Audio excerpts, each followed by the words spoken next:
What do you want me to do? You just want me to hit you? Come on, do me this one favor. Why? Why? I don't know why. I don't know. Never been in a fight. You? No, but that's a good thing. No, it is not. How much can you know about yourself if you've never been in a fight? I don't want to die without any scars.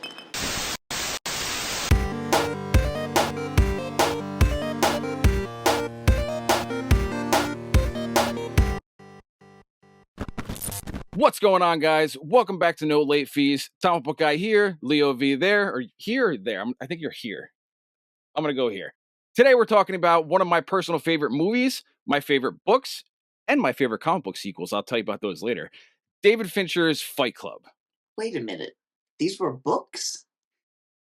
It would. I feel like okay. So maybe maybe things would have made more sense in the book. I watched this for the first time for this review. I went however many years without seeing it. Going into this movie, I knew about a bar of soap. I didn't know much about it, but I knew about a bar of soap. And I knew we didn't talk about Fight Club. And I assumed because it was like an early 2000s Brad Pitt movie that he was just going to be standing around eating the whole time. And ridiculously ripped. Very ripped. One of the things that I love about doing this with you is I don't know if you've seen certain movies when we end up talking about them. And one, it's fun to fuck with you about certain movies that I've cherished so much for years and you've never seen. I'm like, wow, this is fucking weird. But it's also an interesting conversation. So here we are. Yeah, so this movie was written by Chuck Palahniuk. He's one of my favorite authors. He has a very specific way of playing narrator with his descriptions, and I feel like Edward Norton as the narrator in this movie like picks it up perfectly. Now that you say that it was a book, a lot of Edward Norton's dialogue was very like beautifully written and just like elegantly worded where I was like, okay, I'm picking up on it felt almost like poetry where it was like, oh, okay, so there's that like soft side where it was just very novelistic. I think this is probably, at least in the running for career performances for Brad Pitt and Edward Norton, in my opinion. Their chemistry bouncing off each other is fucking perfect. Yeah, that was actually really, really good between the two of them, which made the turn even more. It's actually really confusing. This movie is one of the movies that gets better every time you watch it. I've seen this movie, I can't even count how many times. And even to the last time that I just rewatched it for this, I picked up on something I never noticed. You know, when he has the convenience store clerk on the ground at gunpoint, when he has his license and he's trying to get him to go back to school, he takes out the gun out of the narrator's bag, not his. I never noticed that. Huh. So there's all these little clues throughout the movie that when you go back and watch it a second time, you're like, oh, I see that now that I know the twist. Want to say it was the very beginning. There was something where like there was a flicker of like Brad Pitt, and I was like, I like caught it obviously, but I wanted to like try to catch it to see exactly what it was because like that was one of the. I have all of them written down, sir. Good. There's multiple scenes in the movie where the movie kind of breaks the fourth wall, where you'll see a moment where the narrator is looking down, he'll look up at the camera like he's looking at you, or Tyler turns around and he's talking directly to the camera like he's talking to the audience, or how the narrator is narrating to you. Who is he talking to? He's talking to you. It's kind of like what's going on in the story is also being portrayed for the viewer. It's weird. It's kind of a mind fuck, but nobody knows that they saw it, but they did. Nice big cock. It's an Inception kind of movie. It definitely gets you thinking more so than most movies do.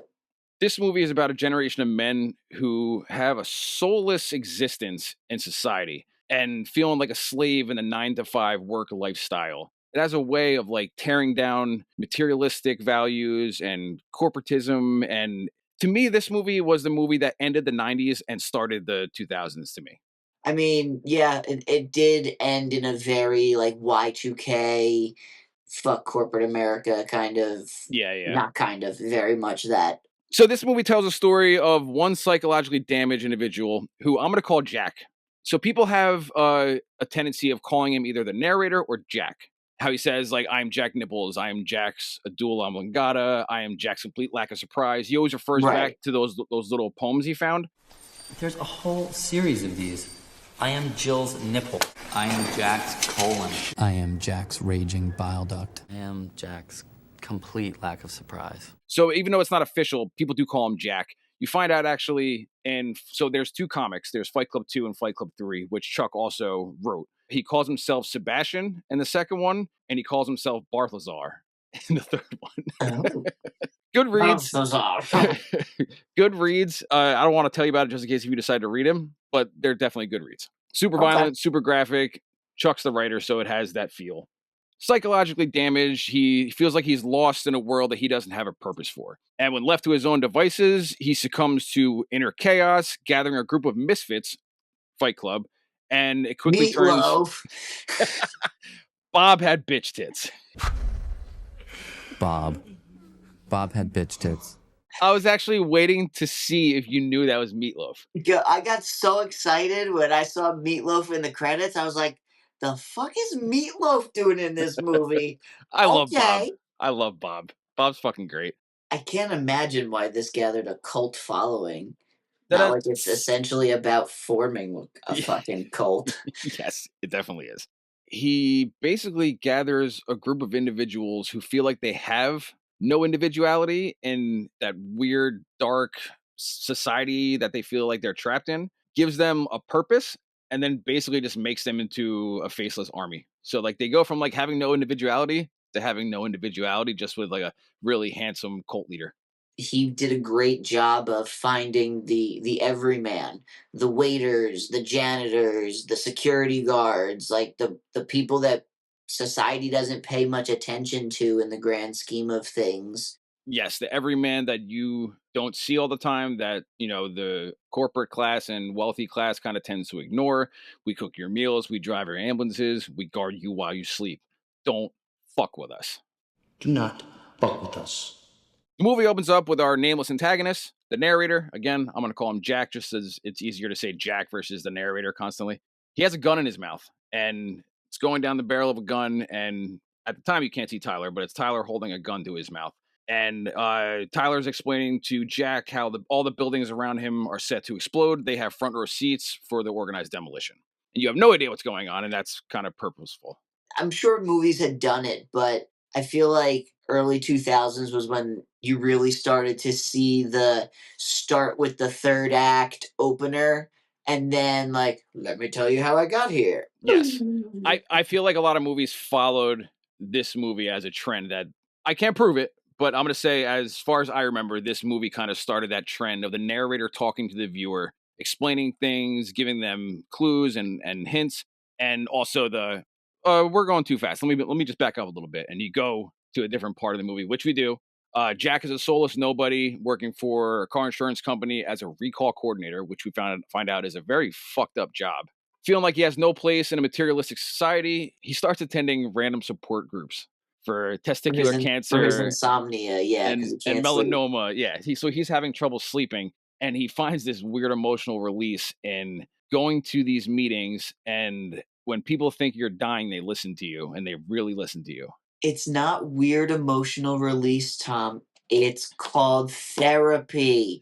We talk about our problems and then we feel better. That way we don't kill people. I love when we meet Marla. She walks into the cancer meeting just smoking a cigarette. This is cancer, right?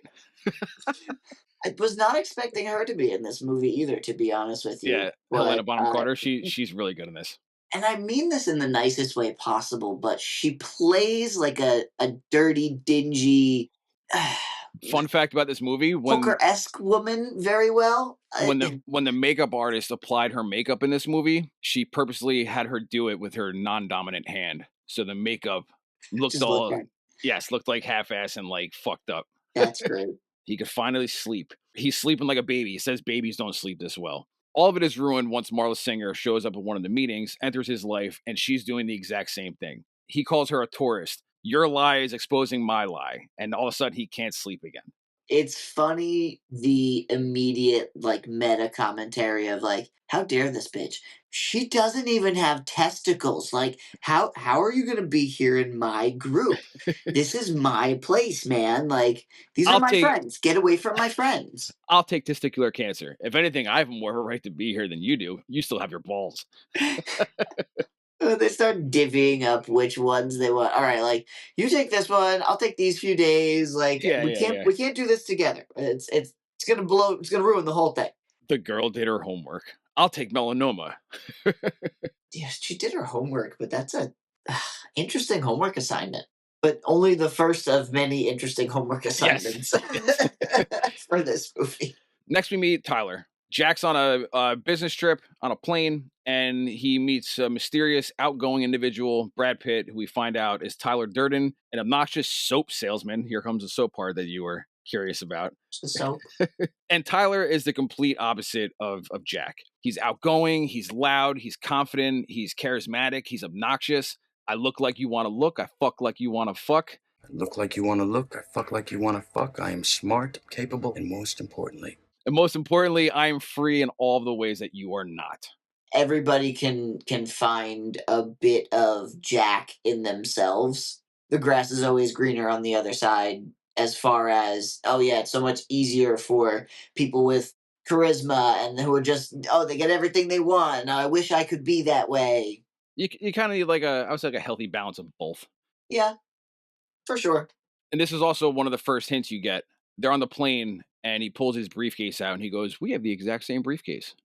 We have the exact same briefcase. See, like you're gonna go through and say all these things now and be like, oh Yeah. I'm gonna do that like 10 times that throughout makes this. sense now. Okay, all right, okay. In the beginning of the movie, I'm gonna go to that real quick. I'm gonna go off target for a second. So before we meet Tyler on the plane, there's random flash scenes of Tyler. He's in the background of when he says a copy of a copy at the office. You see him flash for a second. When he's at the doctor trying to get medication for him, no, you need healthy natural sleep. It flashes behind him. At the men's meeting, when the guy is thanking Thomas for sharing, you see him behind a chair flash real quick.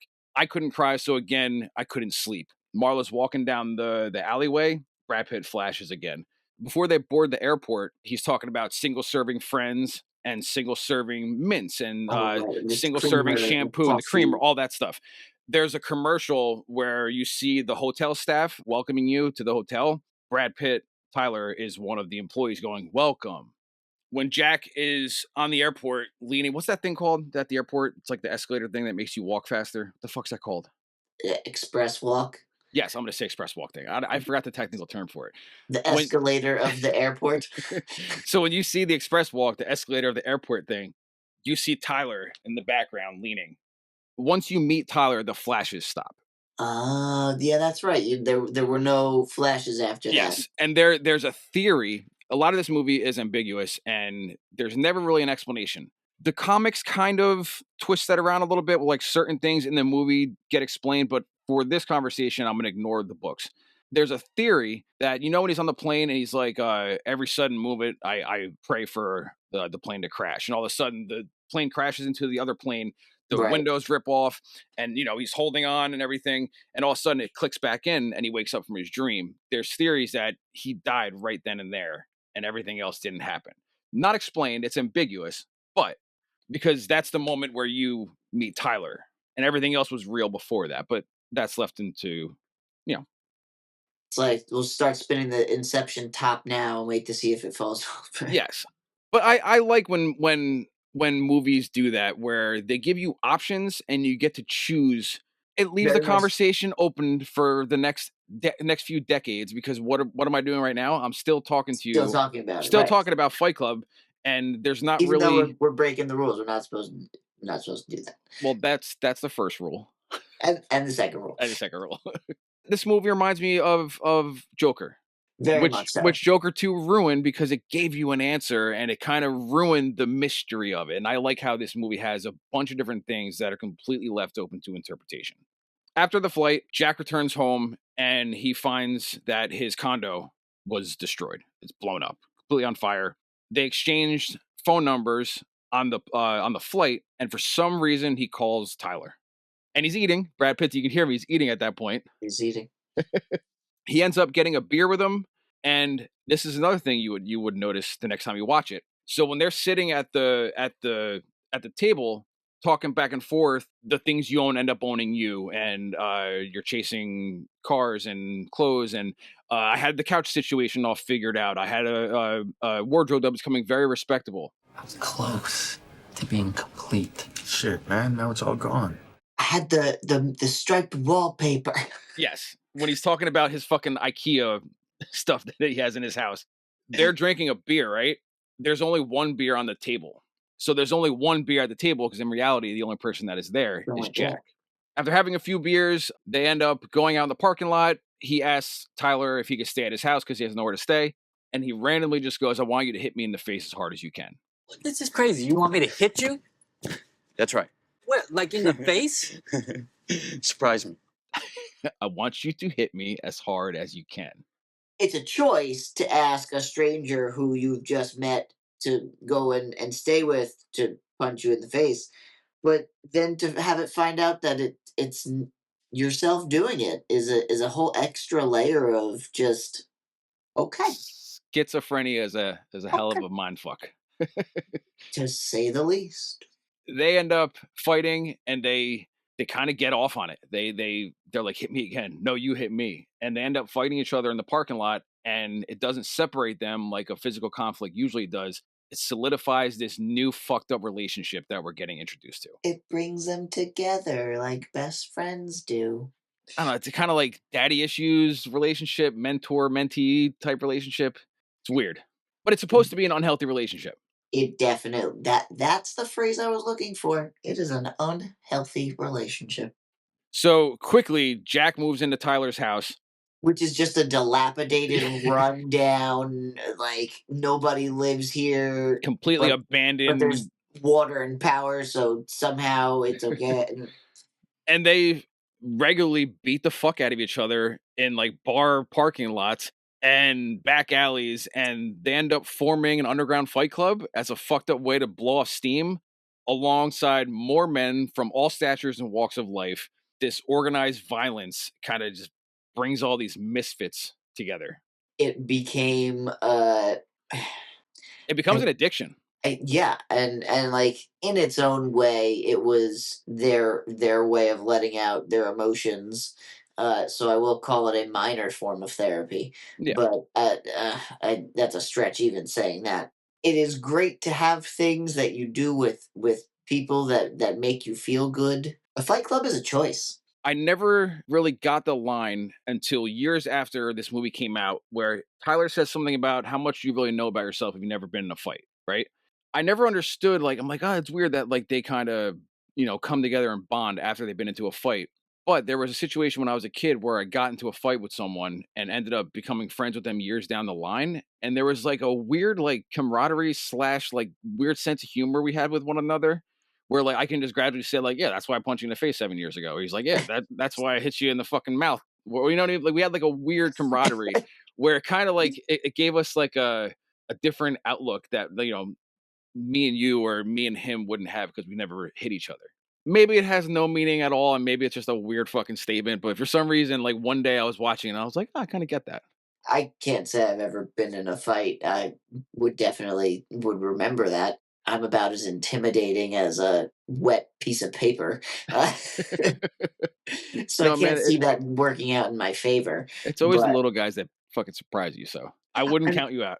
see You got dance moves and shit. You're gonna like fucking duck and dodge everything. that's And, what I like, was just about to say. I'd call myself mildly agile, where I can at least like do a little dick out of the way. fighting is all about timing. A musician would definitely have an advantage going into learning timing when it comes to Picking up the rhythm of yeah, like yeah. where they're going, and yeah, some of these fights were absolutely bananas. So a lot of times in movies when you watch a fight, you kind of like you see the fist not really hit, the skin sound doesn't sound right. This movie has a weird attention to detail when it comes to the sound, the sweat, the blood on the concrete, the feel like where they are. It's dirty. It has a feel to it. It has like a griminess to it that it's weird. When I watch this movie, I have a different taste in my mouth. I definitely noticed a lot of. I mean, this could be an actual fighting thing. Again, fuck do I know? I felt like there was a lot of like flat fist contact with a lot of stuff, as opposed to like hitting with the front part of the fist, like more like this part and like palm of the hand like coming down. The fighting in this movie was purposely choreographed to not look pretty. It wasn't like, usually like a punch in the movie, it looks perfect, the hook looks perfect. The fights were choreographed where desperation was a thing. You're getting the shit kicked out of you. You're not going to worry about the form you're hitting someone. You're not Right. going to worry about if you're hitting them in the balls or you're smacking them or you're gouging their fucking eyes out or if everything looks technically sound. It's more about getting back into the fight if you're getting the shit kicked out of you. Right. Survival. They're ugly and they're not like Hollywood. You know what I mean? If that makes any sense. So Oh, that is 100%. cool that you notice that. We see Jack go from like a clean cut tie, button up shirt, everything pressed to almost becoming the way Tyler looks.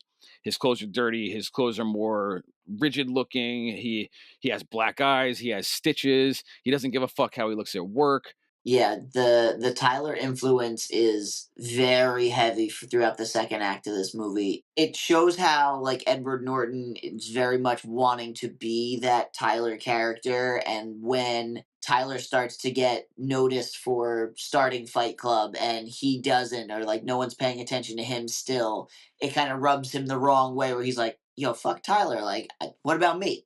We see his downfall from becoming a functional member of society to becoming a fucking rebel.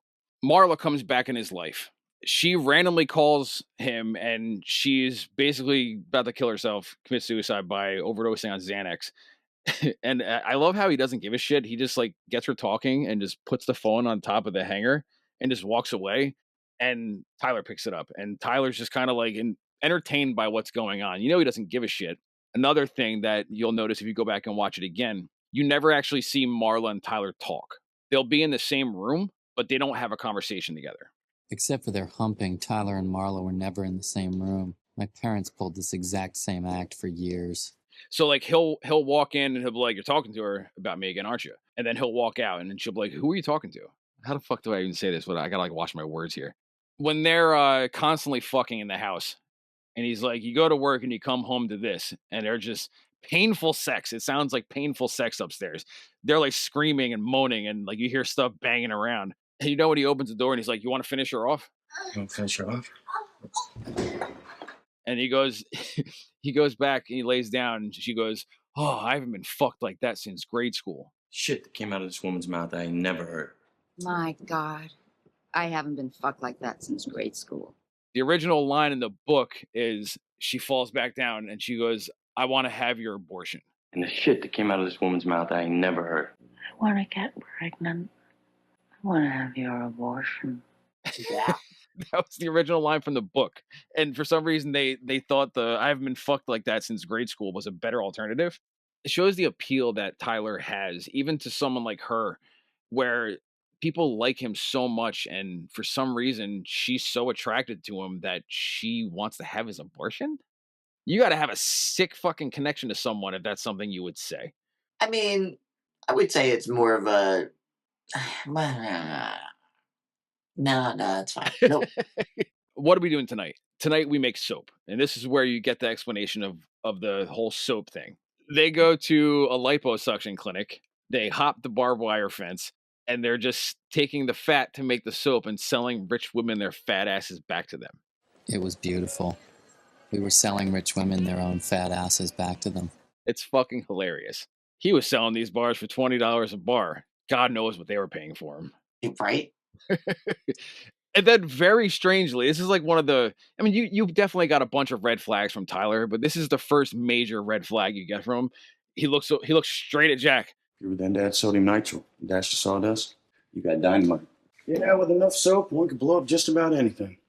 As soon as he said that, I was like, oh. So then I was like, oh, he was the one that blew up the place. Yes, So I was yes. like, all right. So I already knew Tyler was the one that blew up the apartment. And then you start to see like the cult like talk from Tyler, where he's talking about like he has him at the table, he puts his hand down, he kisses his hand, and he starts talking to him about maybe God doesn't like you, maybe God hates you. For all you know, he hates you, whatever he says about God not caring about him. And then if we are the unwanted children of God, so be it. And he pours lye on his hand, and his hand starts to burn. And he's having this weird, fucked up spiritual enlightenment moment where he's like asking him and begging him, please, to like make it stop and let go of his hand. And he's telling him that I want you to understand, not fear, that one day you are going to die. And he's like, you don't know how this feels. And he shows him the hand, and he has the same scar that he does. And he was even trying to like use all of the mantras and stuff that he learned in the support groups. He's like, and Tyler was like, "Nope, don't escape the pain. Fucking fight it. Like Yeah, yeah. this is where you live now. This is your home. Don't leave this moment." He smacks him. Don't leave this moment.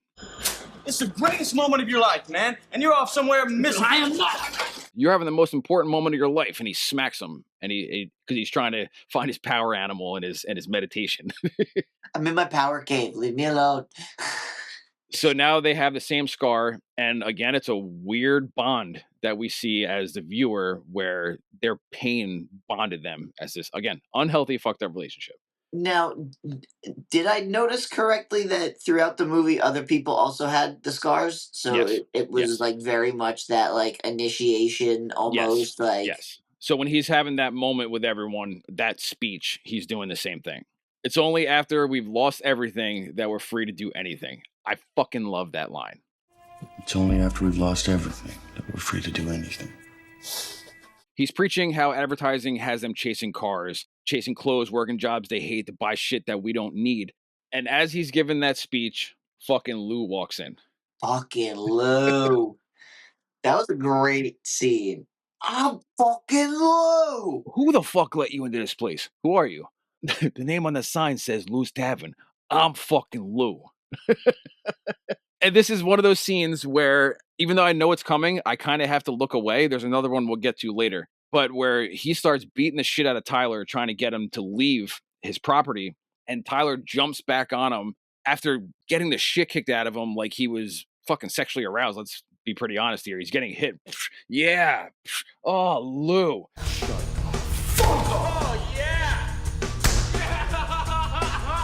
That laugh. Yep.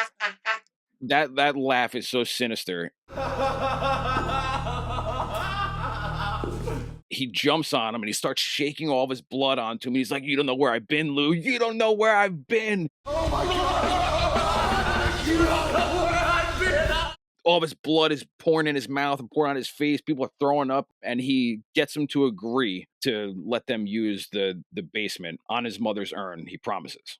I mean, Lou basically had the shit scared out of him. I don't think his henchman was ready to defend him from, because my boy just stood there with a gun and just let it happen. No warning shot, no like, all right, like I'm in control here. He was like, oh shit. That whole conflict with Lou happens, and everyone around him, even though his bodyguard is armed, as soon as he starts to get hit, they all like walk up like they're ready to just go right in, and he puts his hand up and he calls him off. It's showing his followers that, like, see what I'm doing? I'm getting the fucking dog shit beat out of me and letting it happen for the betterment of all of us. I don't know. I almost commend him for doing it, even though I know it's wrong. It's like I can kind of see it as like this is the man trying to beat us, and I'm taking this beating for you so that Yes. you don't have to. And like, I see it, but also, It's unhealthy. I almost think that Tyler made the first two rules. First rule of Fight Club is you do not talk about Fight Club. The second rule is blah, blah, blah. you don't talk about Fight Club. It's almost like the Feels like a lot psychological. of people have been breaking Yes. the first two rules. A lot of the time, people break rules when they're told specifically not to do a certain thing. And I think being that he's kind of preying on people that are obviously weaker than him and will fall in line easy, he's almost counting on them to break said rule, and they are breaking Exactly. said rule, and that's why the message of Fight Club is spreading. So this one was running a little long, so we decided to cut it into 2 parts. So make sure you guys subscribe and keep a lookout for part 2, which will be coming soon. Thanks, guys.